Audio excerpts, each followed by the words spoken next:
Welcome to the Blue Gold Sports Podcast. I'm Roddy, joined by the one, the only Tanner Mountz. And it's been a while since we've hopped on here. So just to state the obvious, Jordan Leslie out as West Virginia's defensive coordinator, Jeff Kuhn's in.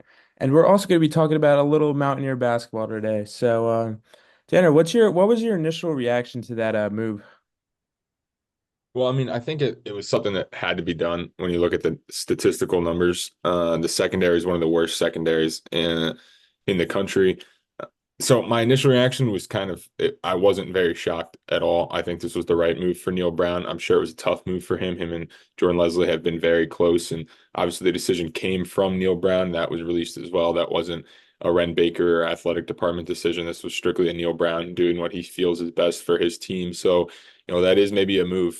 I don't necessarily want to call it a desperation move by Neil Brown, but it is something that to keep an eye on. Maybe he did feel that this is what he's got to do. The defense has to be better. If you heard him speak uh, the day before that it was announced at the press conference, the Monday during the bye week, he did make some weird comments about how the defense was put in bad positions multiple times in that Arizona game. He pointed to, Trey Lathan having to cover McMillan twice. He said the first time was just, he thought Latham played it well, but he shouldn't have been put in that spot. And then why he was put in that spot on a second time was kind of inexcusable. So he made some weird comments like that, and then ultimately it led to the firing. But what surprised me the most with all of this was the players' reaction that we kind of got from the press conference this past Monday leading up to the Cincinnati game. Sean Martin made it very clear. I mean, he kind of bit his tongue and didn't say much, but he was asked if he understood while he was fired, and you could feel that energy, that kind of upset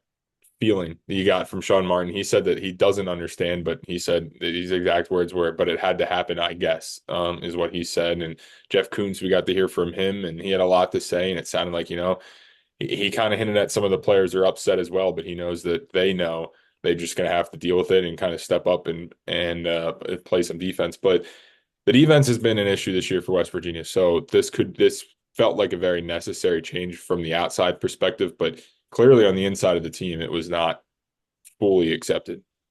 Yeah, and then speaking on Jeff Koons a little bit, we had the chance to listen to him on Monday, and let me just say he is long-winded in his responses. He is a great football mind. You just hope he doesn't overcomplicate it too much. The defense. He talked about things such as getting lined up faster and just creating those turnovers. West Virginia defense not great in turnovers this season. I think they're the bottom 10 in the country. I think they only have about six, three fumbles, three interceptions, but. They'll play Cincinnati tomorrow, Saturday. And so the defense is definitely something to keep an eye on, but something else to keep an eye on is Nico Markel is pretty much geared up to make a second straight start. Look good against Arizona, but let's see what he can do against Cincinnati here on Saturday.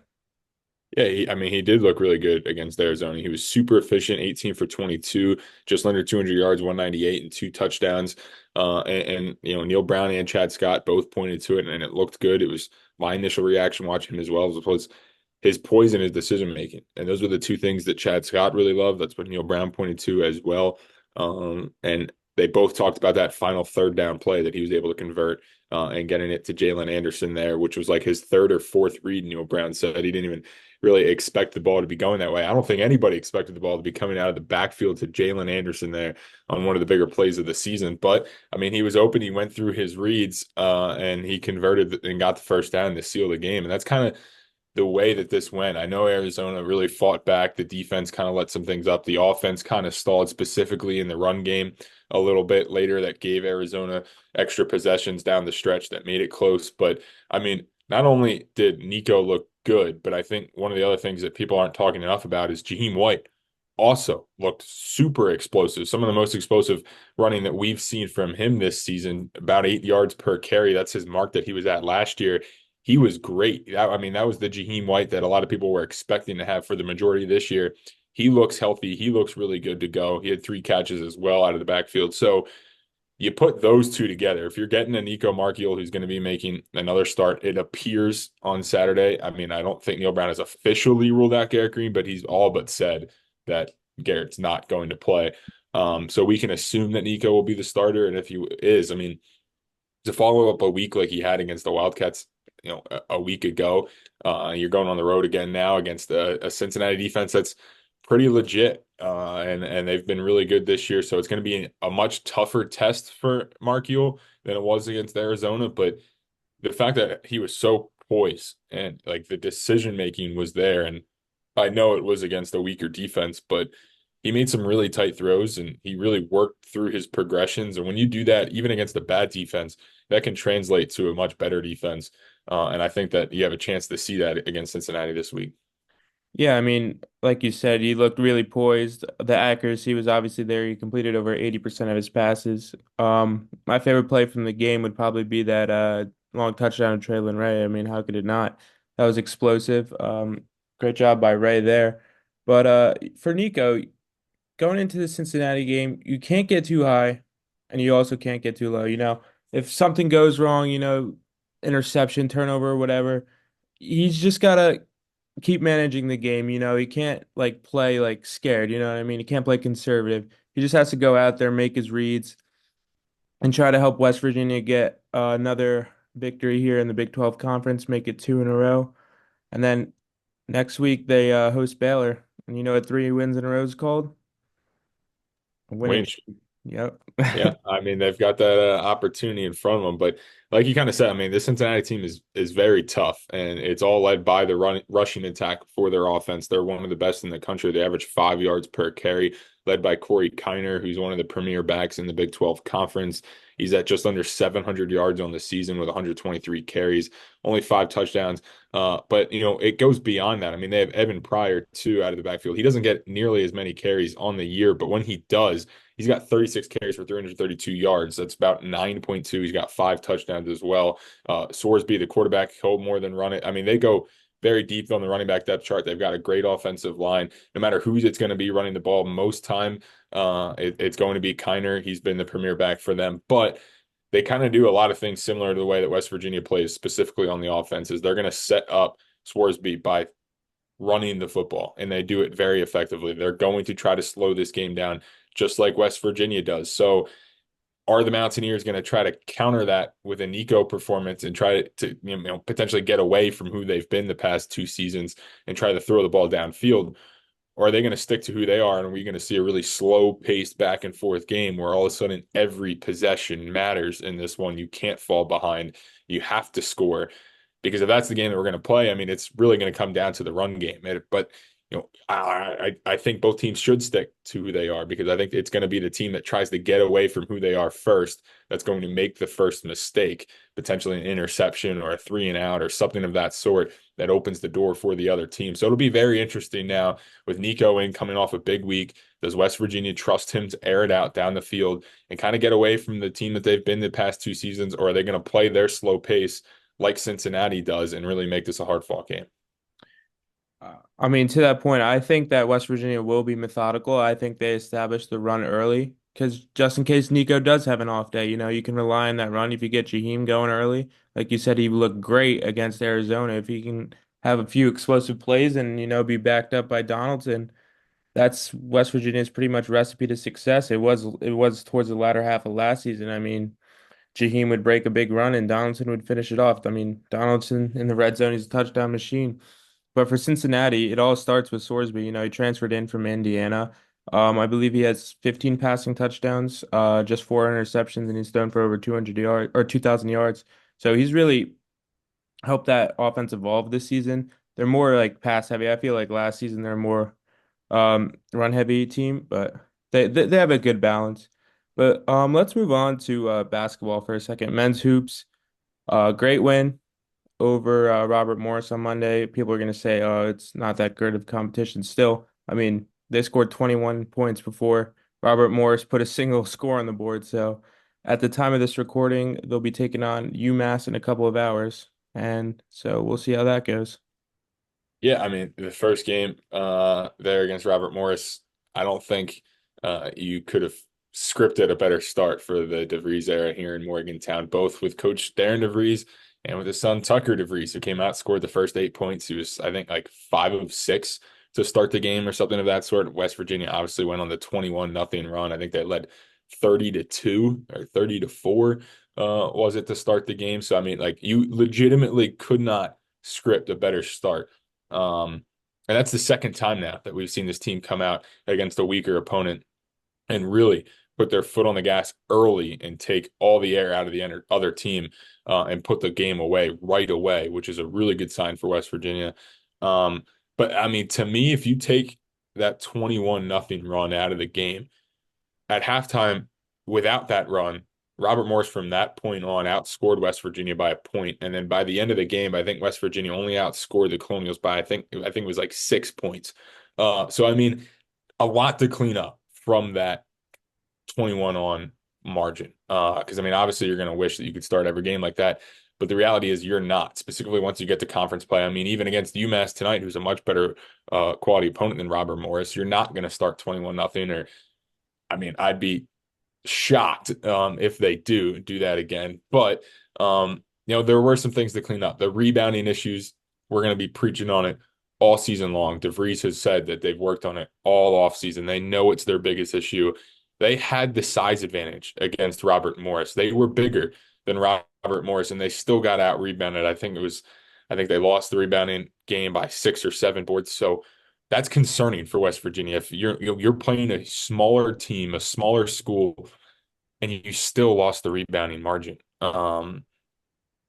that's that's not good. I mean, to put it simply, and they have a couple games to clean it up here, but if they continue to fall short on the boards against smaller teams and struggle to rebound the basketball, that game against Gonzaga is going to be an issue. Every game in the Big 12 is going to be an issue because the Big 12 is one of the bigger conferences in all of basketball. They have size.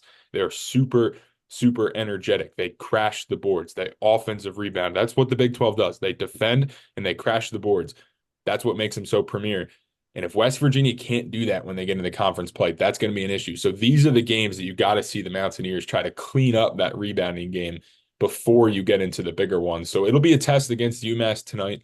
But I mean, we'll see what happens because losing the rebound margin to Robert Morris, I know they dominated early, things kind of even back out, but they had the size advantage by quite a bit in that game, and they still lost the rebounding game. So that's concerning.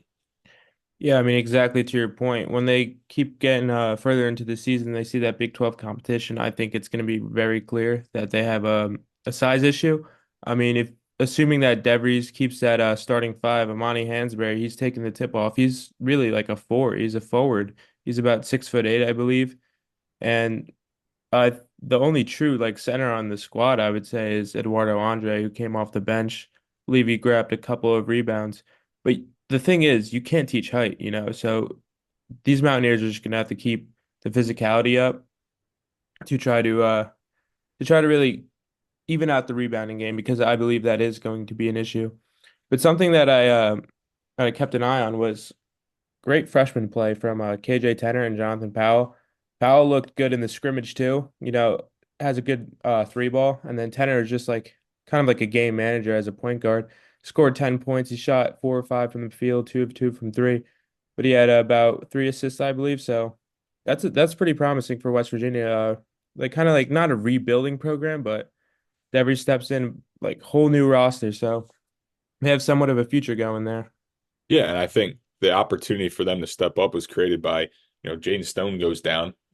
DeVries is still calling it day by day. He hasn't really put a mark or named any kind of issue with that. He's going to be out tonight against UMass as well. So that kind of opened the door for the freshmen. A guard goes down, somebody's got to step up, and now all of a sudden you have the opposite of a problem if you're DeVries. You have guys overperforming on where they were supposed to be. I mean, if Jane Stone plays, there's a chance that KJ Tenner only sees a couple minutes in that game, and you're still kind of trying to develop and build him. But now you see him come out in the first game, and maybe we'll see it again tonight against UMass. Like you said, 15 points. He was 4 of 5 from the field, including 2 of 2 from beyond the arc. He had 3 assists, 2 steals as well. He was great. He was a great energy guy. They fit right into the team, along with Jonathan Powell as well. 4 of 8 from the field. He had 3 threes on 7 attempts. He had a couple rebound or a rebound as well in 21 minutes. So they brought the energy, and that's what DeVries' squad looks to be. That's going to be their identity this season. Is they are super energetic. They are super athletic. It kind of does remind me very similarly, at least defensively, to some Bob Huggins coach teams. The way that they are a little undersized, but they're super athletic. They pressure the ball. They trap when they have to. They try to crash the defensive glass. It's not like they're out running. They're not grabbing boards, but I mean, they are crashing the defensive glass. Hopefully that'll get fixed up for West Virginia. But they're just super athletic. You saw the dunk by Okani. I mean, unbelievable Oh, play on that one, like showcasing the athleticism. Javon's small. He had 2 steals, 5 assists. Like he's the true point guard that West Virginia's been needing. I mean, DeVries is also just. I know he had not a very good second half efficiently from the floor, but I mean, 18 points in your debut. I think he had like 14 of them at halftime or something like that, somewhere around that number. He was phenomenal. And I mean, as a team, they had 10 steals. I mean, they were out. Hansberry, super athletic. You mentioned undersized, but like his effort is there. 12 boards, 9 on the defensive glass. That's the guy. I mean, they're all super athletic, and that's kind of what it is. And DeVries said that they're going to take a lot of threes this season, and it looked like that was the game plan going into Robert Morris, and they made quite a bit of them from beyond the arc as well. They took 34 and made 14. That's 41%. I know they were falling early, but if you even shoot in the high 30s as a team and even get close to that 40% number from beyond the arc as a team, like you're going to beat a lot of teams and you're going to beat some quality teams, even despite the rebounding issues, because threes are better than twos. Like that's just how it is. I mean, you saw the Boston Celtics and Joe Mazzulla. That's his whole method there in the NBA is it's a math problem for the other team when you're making that many threes. So if they can shoot around that 40% number, and this wasn't like a fluke game, if you will, that's the positive sign for the Mountaineers moving forward, is that they are super athletic. And when they can shoot the ball, the three ball specifically, that's going to create problems.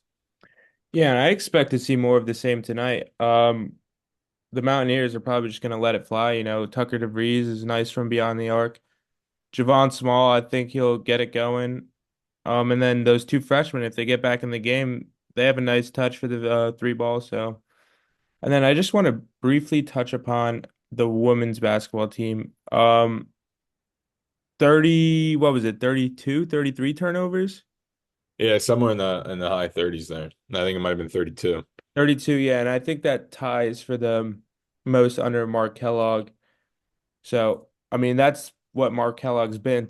Get those turnovers, they poke out the ball. I forget how many Jordan Harrison had, maybe like six to eight. She had 6 steals to go Mhm. with that. I mean, and those are just steals as well. Like when you watch this team play, I mean they must have forced 5 or 6 10-second violations getting the ball over half court. There were 2 or 3 5-second violations inbounding the ball. They force girls into traps where they just walk with it, like they're not expecting to get trapped, and all of a sudden it's like boom, in a blink there's 2 defenders on you. They drag a pivot foot, not expecting it. Like there's so many other turnovers, just tips where they're deflecting the ball off of a player out of bounds. Like they get it done in so many ways. And I'm kind of glad you brought them up because this Saturday is going to be one of the most exciting basketball games that you could picture. And I know Niagara doesn't sound like a very exciting team. They played last season, and when they played and they met, it was the number one and number two teams in forced turnovers per game. This year it will be the number one Niagara versus the number three West Virginia, who's only third. Niagara in their exhibition, I forget who they played. It was a Power Four school, but forced 65 turnovers in their exhibition game. They played Syracuse in an actual game and forced in the upper 30s as well. They've lost that game. They forced 30 some turnovers and Syracuse still scored 102 points. Niagara is going to press all game just like West Virginia does, scramble around, and Coach Kellogg talked about it after the game um, earlier this week previewing it. He said, like, there's going to be no called plays in this game. It is just going to be a free-for-all track meet because of how the two teams just press and force turnovers nonstop.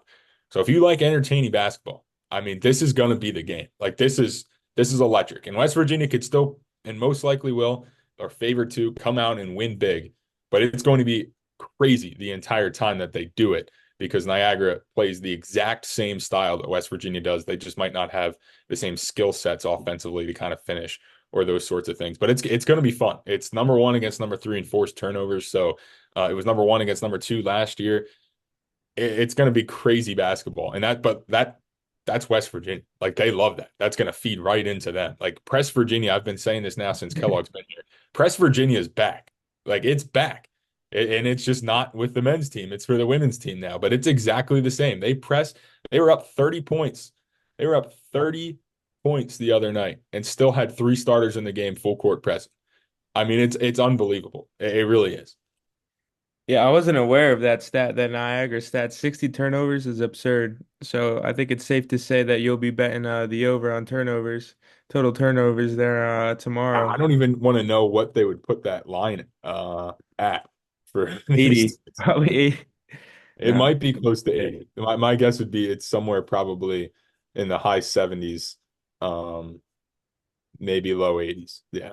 Yeah, but I agree. Since Kellogg turnover took over, they have been such pesky defenders. They don't let up. It starts with their guard combo, Quinterly and Harrison, but you also got Kyle Watson out there, and now Sydney Shaw, the Auburn transfer.